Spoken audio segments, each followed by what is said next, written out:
Hello everyone, this is Chauhan vision आपके साथ, आपका भाई, आपका दोस्त प्रदीप। तो आज पढ़ते हैं सिंपल सा भारत और चीन सीमा विवाद समाधान के लिए प्रसिद्ध प्रधानमंत्री का। तो जिस नंबर 2 है अंतर्राष्ट्रीय संबंध। तो 31 अगस्त 2025 को प्रधानमंत्री ने चीन के तियानजिन में एससीओ शिखर सम्मेलन के दौरान चीनी राष्ट्रपति से मुलाकात की। और इस बातचीत का मुख्य मकसद था कि भारत चीन रिश्तों का बेहतर बनाना और सीमा पर शांति बनाए रखना।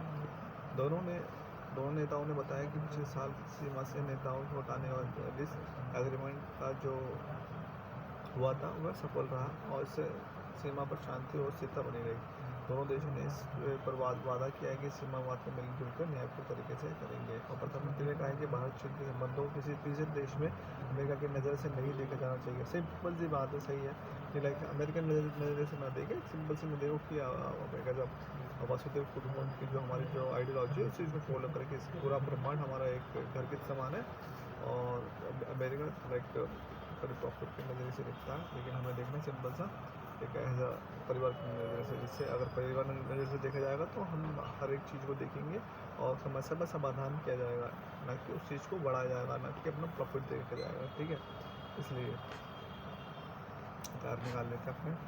ठीक है, तो फटाफट से दोनों ने वादा किया कि सीमा विवाद को मिलजुल कर न्यायपूर्ण तरीके से निपटाएंगे। और जैसे कि उन्होंने बोला कि प्रधानमंत्री ने कहा कि भारत चीन के संबंधों किसी देश की अमेरिका की वजह से नहीं देखा जाना चाहिए। दोनों देश आतंकवाद और मुद्दे ऐसे कई समस्याएं भी देख रही है। ठीक है, भारत और जापान ने वैश्विक अस्थिरता के बीच में मजबूत संबंध दिखाए विषय। जिस नंबर 2 में जापान ने अगले 10 सालों में भारत में दुनिया ढांचा निवेश स्वच्छ ऊर्जा तकनीक क्षेत्र में $68 अरब मतलब 10 ट्रिलियन येन निवेश करने का वादा किया। मतलब इतना करने का वादा किया है तो मतलब आप सोच सकते हो। तो हमारा मोटिवेशन होता है ज़्यादा से ज़्यादा कहते हैं आधा घंटे 3 या फिर 30 आधा घंटा 45 मिनट। ज़्यादा बड़ी वीडियो मैं चाहता नहीं हूँ करवाना वगैरह करना, क्योंकि आप पे ज़्यादा टाइम नहीं है। हम जो मोस्ट इम्पॉर्टेंट जो चीज़ें हैं उन पर हम करेंगे। और प्लीज़ आपसे रिक्वेस्ट है कि भाई आप आते तो लाइक सब्सक्राइब कर दिया करो। इट्स जिम्मेदारी बनती है, थोड़ा हाथ वाथ हिला ले करो। ठीक है, लाल सा बटन दिख रहा होगा उसे सेव कर देगा। ठीक है, तो मुंबई अहमदाबाद बुलेट ट्रेन के प्रोजेक्ट में जापान की भागीदारी ये दिखती है कि ये अपनी आधुनिक तकनीक भारत को देना चाहता है। ठीक है, एक नई योजना है आर्थर इकोनॉमिक सिक्योरिटी इनिशिएटिव और सेमी कंडक्टर हो गए ऐसे। ठीक है, मिनरल्स और नवीकरणीय ऊर्जा क्षेत्र में सहयोग बढ़ेगा इससे। ठीक है, तो इस प्रकार है जिससे भारत की सप्लाई चेन होगी, ऐसे आपूर्ति प्रणाली ज़्यादा मजबूत और विविध बना सकेंगे। भारत में जापान से मिलकर पूरे की सुरक्षा सहयोग संधि की समीक्षा करेंगे ताकि नई वैश्विक क्षेत्रीय चुनौतियों का सामना किया जा सके। दोनों देशों में इंडो पैसिफिक क्षेत्र को स्वतंत्र और खुला नियम आधारित बनाए रखने की अपनी तिब्बती दोहराई जाएगी। इसके लिए डिजिटल टेक्नोलॉजी, रक्षा, AI स्टार्टअप इसी क्षेत्र में साझेदारी की। ठीक है, अब अमेरिका कारक क्वाड क्या है, ये बात है। अंदर के क्वाड की बातें क्या देख लेते हैं। ठीक, क्वाड जब मज़ा होता है तो 4 देशों को मिला जुला का एक संगठन बना है जिसका नाम है क्वाड। जापान, ऑस्ट्रेलिया, भारत और रशिया। ठीक है, तो अमेरिका में आने वाले संदेश साफ नहीं होते हुए, जिससे कि सभी भरोसेमंद छवि पर सवाल उठते हैं कि कहीं ना कहीं जो उनके जो विचार है, जो आइडियोलॉजी कहीं ना कहीं एक्सैक्ट नहीं है बिल्कुल, जिससे दिक्कत है। ठीक है, डोनाल्ड ट्रंप के समय ही अमेरिका की नीतियों की अनिश्चितता देखी गई है। पुराने संबंधों में चुनौती, जॉर्ज बुश से लेकर जो बाइडेन तक जो रिश्ता मजबूत हुए थे वह कमज़ोर हो सकते हैं। ठीक है, और रक्षा तकनीक लोगों को आपसी संबंध क्षेत्र में। ठीक है, बात के लिए क्वाड बहुत जरूरी है, लेकिन इसकी ताकत अमेरिका की स्थायी भागीदारी पर निर्भर करती है। और अगर अमेरिका पीछे हटता है तो भारत, जापान और ऑस्ट्रेलिया नीति बनाने अगर पीछे हटता तो भारत, जापान, ऑस्ट्रेलिया को नई रणनीति बनानी पड़ेगी। हो सकता है थोड़ा सा 4 क्वाड में 4 देना नहीं, जापान था, भारत, ऑस्ट्रेलिया और रशिया। अच्छा, ये जापान कब से आया, इसको देखते हैं हो गलती हो तो थोड़ी। ठीक है, इन देशों को अमेरिका को कम होते हुए भागीदारी कारण भरोसे और गैरजी जैसे समस्याओं का समाधान करना पड़ेगा। देखो, क्वाड का मतलब सिंपल है, चाइना को टैकल करने के लिए बनाया है। ठीक है, तो भारत की युवा शक्ति को पंख देना इकोनॉमी के पार्ट में। ठीक है, हथियार निकालने दोबारा से। आर्थिक 21वीं सदी में भारत की आर्थिक तरक्की सीधा संबंध उसकी युवा आबादी है, डेमोक्रेसी स्ट्रेंथ है। हाल के वर्षों में रोजगार में अवसर में तेजी बढ़ी है देखी गई है, नौकरी में बड़ा बदलाव आरबीआई के लिए आंकड़ा मुताबिक।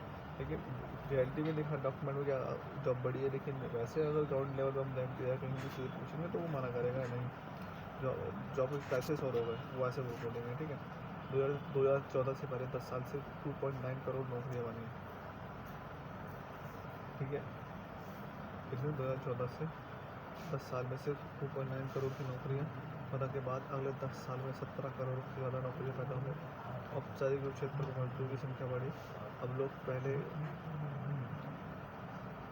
ठीक है अब लोग पहले से ज़्यादा सरकारी योजना संगठित योजना प्राइवेट सेक्टर से शामिल हो रहे हैं। EPF प्रोग्राम से भविष्य निधि के आंकड़े बताते हैं कि ज़्यादा लोग जो पेंशन बीमा जैसी सुविधा से जुड़े हैं। सिर्फ मात्रा नहीं, गुणवत्ता भी बढ़ी।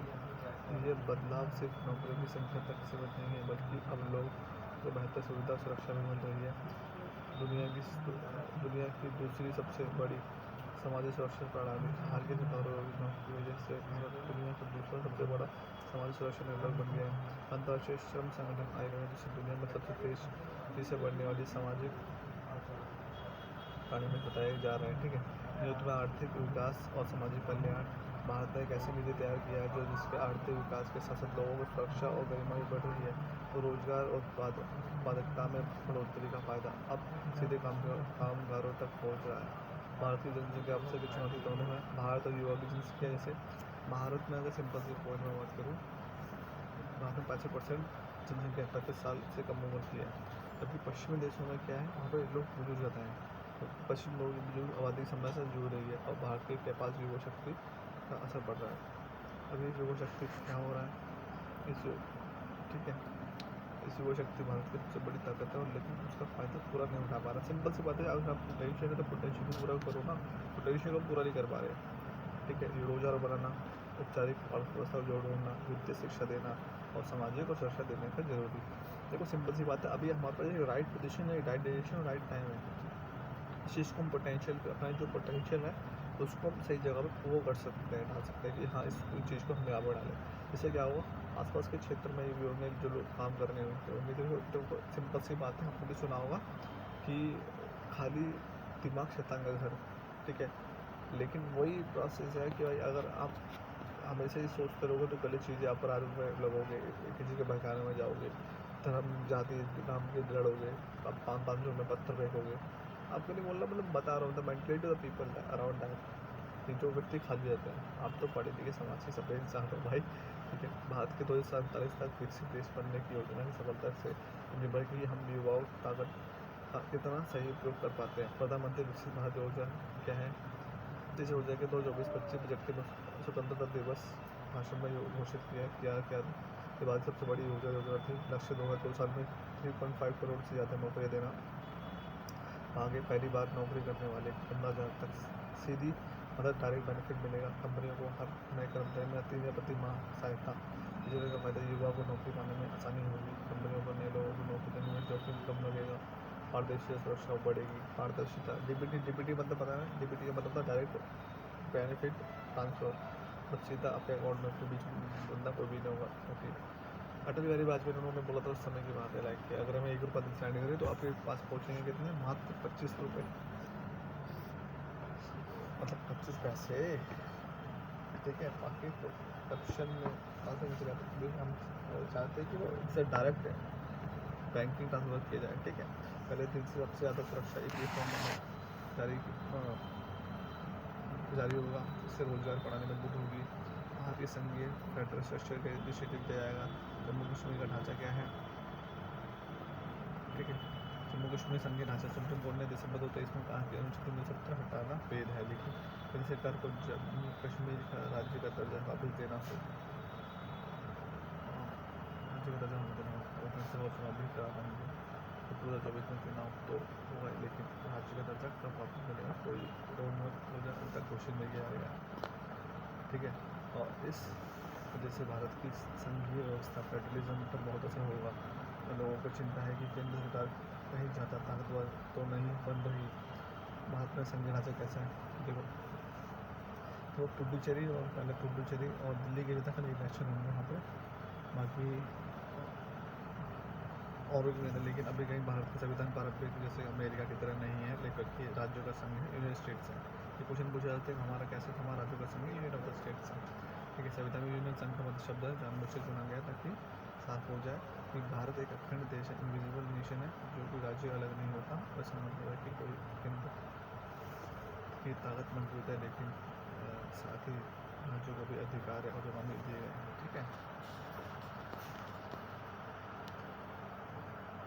भारत संघ संरचना के मुख्य बिंदु ये हैं: राज्यों की अविभाजित individuality of the state, Bharat के राज्य स्वतंत्र नहीं है और वे देश के से अलग नहीं हो सकते।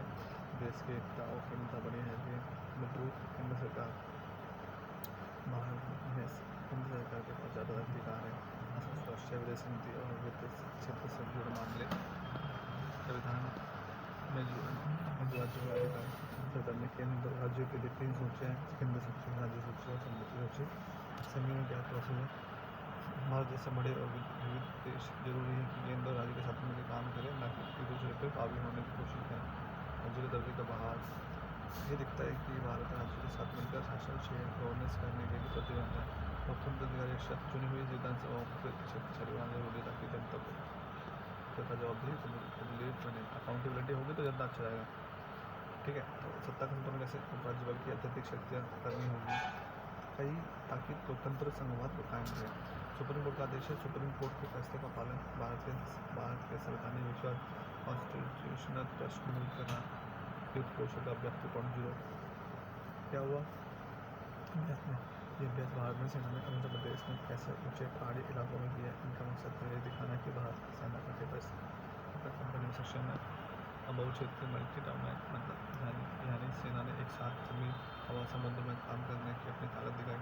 इस दोनों पे हुए ड्रोन में निगरानी, रियल टाइम लक्ष्य प्राप्त पहचान, सटीक हमले और हवाई से समुद्र तक अश्विन प्लान टू होगा। ये नई तरह की सैनिक इकाई है जिसमें आधुनिक तकनीक और अनुभवी सैनिक शामिल है। इसे दिखाया कि भविष्य की तकनीक और अनुभव मिलकर निर्णायक बढ़ दे सकते हैं। ठीक है, इस प्रदेशों में स्वदेशी रक्षा कंपनी भी शामिल हो रही है। दिखाता है कि भारत अब रक्षा के क्षेत्र में आत्मनिर्भर। भविष्य के हम क्या कर सकते हैं? तो भविष्य की तैयारी करना जरूरी है कि भविष्य में कर सकते हैं। लाइक सेना ने यह भी दिखाया कि नए हथियार, मानव नई मशीनें, स्मार्ट हथियार, रणनीति।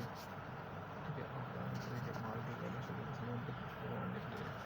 ठीक है, पर्यावरण हो रहा है, समुद्र का जल स्तर बढ़ रहा है जिसके कारण समुद्र में रोशन करते हैं। ठीक है, इसे मिलता है मालदीव और लक्षद्वीप जैसे छोटे द्वीपों में रहने वाले लोग और घर खो देते हैं। तो जैसे जैसे टेम्परेचर और ग्लोबल वार्मिंग बढ़ेगा, ऑटोमेटिक सीधा कहीं ना असर पड़ेगा, उन्हें पलायन या फिर माइग्रेशन करना पड़ सकता है। क्योंकि जरूरी चीज़ें जब मत्स्य पालन, मछली पकड़ना, बुनियादी ढांचे प्रदूषण को नुकसान कर सकता है। इससे क्या हुआ? इससे हालात स्थानीय सरकारों की सुरक्षा व्यवस्था पर भी दबाव पड़ेगा, जिससे कि राजनीतिक और सामाजिक अस्थिरता पैदा हो सके। ठीक है, और कहीं ना कहीं हमें इस तीनों चीज़ों में तुरंत काम करना पड़ेगा, यानी नए हालत के अनुसार समायोजन करना। समुद्र रोधी तटबंध आपदाएँ, तटीय क्षेत्रों देश काम करें, आंकड़ों को सजा करें। ठीक है, उत्सर्जन में कटौती, इमिशन रिडक्शन ज़्यादा से ज़्यादा ग्रीन गैस को कम करें ताकि ग्लोबल वार्मिंग धीमी हो सके। और समुद्र स्तर पर बढ़ना एक गंभीर खतरा है, खासकर द्वीपों के लिए। इससे निपटने के लिए तुरंत और मिलकर काम करना जरूरी है और प्राकृतिक तंत्र सुरक्षा, आपदा तकनीक और अंतर्राष्ट्रीय सहयोग में इसका हल मिल सके। ठीक है, तो ये हमारा हो गया। हम थोड़ा पीछे चले, कोई इशू नहीं है, लेकिन ये हम कर लेंगे। ठीक है, तो हमें निकालने में थोड़ा टाइम लगता है, थोड़ा ज़्यादा बर्डन है, इस थोड़ा ज़्यादा काम लग रहा है और काम बढ़ ज़्यादा पड़ रहा है। ठीक है, क्योंकि नोट्स बनाना, फिर आपके लिए कोर्स फ्रेम करना, फिर वहाँ पर बताना, फिर बच्चों के लिए फिर टीचिंग करना। ठीक है, तो ईच एंड एवरीथिंग हम कर रहे हैं धीरे धीरे, सब कुछ सही चलेगा। मैं आपको एक चीज़ और बोला था, लाइक जैसे आपको पता है कि आप यूपीएससी एग्जामिनेशन की तैयारी कर रहे हैं या फिर कोई स्टेट किसी की एग्ज़ाम की तैयारी कर रहे हैं, तो सबसे मोस्ट इम्पॉर्टेंट रोल प्ले करता है कि बच्चों को पता नहीं कि गलती क्या है, और गलतियाँ वो करते चले जाते हैं, रिपीटिशन होती चली जाती है, जो कि कहीं ना कहीं गलत है। और कहीं ना कहीं एक साल आपका ऐसे निकल जाता है कि आपको गलती का पता चलता नहीं है, आप अपने ही उसी सर्कल में फंसे रहते हैं, जो कि दिक्कत वाली बात है। ठीक है, तो उसी के लिए हमने आपके लिए एक प्रोसेस लॉन्च करी है जो कि हम आपको बताना चाहेंगे, ठीक है। जैसे कि एग्जांपल के तौर पे बताऊँ मैं आपको, जैसे हमने मेंटरशिप प्रोग्राम हमें वो करा है, ठीक है। इसमें हमको सिंपल सा पॉइंट है, जनरल यूपीएससी मेंटरशिप प्रोग्राम हमने करा है आपके लिए। बहुत चीज़ किफ़ायती रेट होगा, ठीक है, ज़्यादा इशू नहीं है। आपको सब कुछ मिलने वाला है, बेस्ट स्ट्रैटेजी मिलेगी, स्टडी रूटीन मिलेगा, रोड मैप जैसे आपको कैसे कैसे करना है, ठीक है। एक्सपीरियंस मेंटर्स मिलेंगे आपको। एक्सपीरियंस मतलब जिन्होंने प्रीलिम्स मेंस क्वालिफाई कर रखा है, हमारा बहुत टीम है, ठीक है। आपको जाइए एक बंदे पे खाली 20 बच्चे होंगे, खाली एक पर्सन में 20, या फिर आप और बोलोगे नहीं सर मुझे इसमें नहीं है, आपको पर्सनल गाइडेंस मिलेगा, टाइम मैनेजमेंट टेक्निक मिलेगी, फोकस करना पड़ेगा। जैसे प्रोडक्टिविटी आपका कैसे रहेगी, ऐसे कभी कभी आप बर्नआउट हो जाते हो, तो उस चीज़ को कैसे निकाल सकते हो कि भाई पढ़ ही नहीं रहे, मन नहीं कर रहा, दिमाग ख़राब हो रहा है। डेली टारगेट मिलेगा, प्रोग्रेस ट्रैकिंग रिपोर्ट मिलेगी और sir accountability everyday. Daily doubt solving session होंगे जो कि आपको जूम मीट पे करवा जाएंगे, ठीक है। और जो भी गैप हो रहे हैं, क्यों नहीं पढ़ पा रहे, क्या रीज़न हो रहा है, ठीक है वैसे। और गाइडेड सेल्फ स्टडी अप्रोच आपको मिलेगी, फ्लेक्सिबल रिजल्ट टाइम मिलेगा, ठीक है। ये हिंदी और इंग्लिश दोनों में होगा और इसमें ऑप्शनल भी इंक्लूडेड होगा, दोबारा बोलना ऑप्शनल भी इंक्लूडेड होगा ना, ठीक है।